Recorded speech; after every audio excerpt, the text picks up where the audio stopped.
You do not want to miss Runner's stage performance. Are you ready? Just as Runner was about to confess, Adi jumped in first, saying, "Guess who's back? I'll return to your side, Adia. I simply just can't be apart from you. I love you." Sadly, I have no love lines, heading home feeling lost. Runner angrily tossed her jacket on the floor and sat helplessly in the tub, feeling utterly wronged. She knew from the start this relationship had no future, so why did she let it bother her? It baffled her until she saw that diary again the next day. Addie went to see her teacher, and the moment she saw Ace's worried face and grabbed her hand, tears just streamed down. Runner felt a lump in her throat, words escaping her, finally realizing God just wasn't interested in interfering. For Adia, who had no love line, once real love kicked in, someone would have to pay the price, and it all was sealed back on the bus. Adia had already sensed it all from the handprint Runner left on the wall, and that earlier prophecy seemed like a total joke. She thought she could live because she planned to sacrifice herself, trading a scarce life. Suddenly, her family joyfully rushed over to tell Runner that a new hospital had found a treatment for cancer. It hit her like a ton of bricks, and her mind buzzed. This meant that the death clock was now ticking for Adia. Before leaving, Adia found Runner again to make a special request, just like the dream she had before. She wanted to dance with her one last time amidst hundreds of dancers. Runner didn't say a word, just had moist eyes.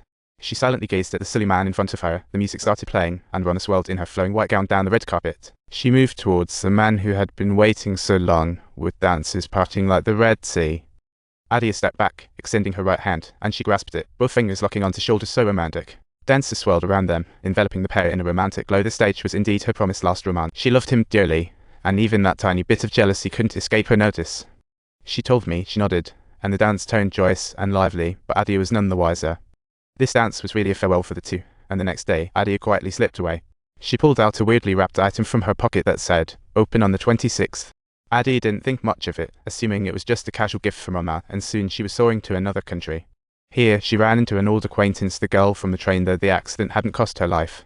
But it had taken her father and her right hand. Now, she still carried a quiver of dreams but had no future to hold. "That's my future, it's what I long for." Her strength and resolve moved Adia. It reminded her of what her teacher once said, if angels laid everything out beforehand.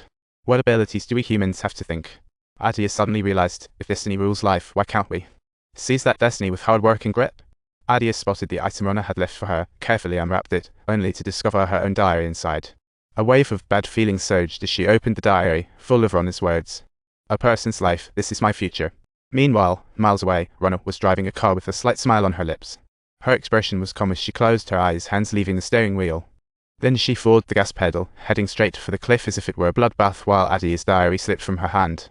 A wave of suffocation washed over her, like a boulder crushing her chest, and she sprinted toward the phone booth. She dialed the hospital. Hearing Adia's voice, the director sobbed, telling her Runner had been in an accident. "I saw it," he exclaimed. "Her phone, her phone, her phone, her phone, her phone. Her phone. Her phone. Her phone. Her phone." Not that she wanted to die, honestly. Turns out Runner's obsession made an already risky surgery even trickier. Only Adia could save her now. Very soon, the call was connected to the operating room, and with deep emotion, Adia, through tears, exclaimed, "Priya, I love you."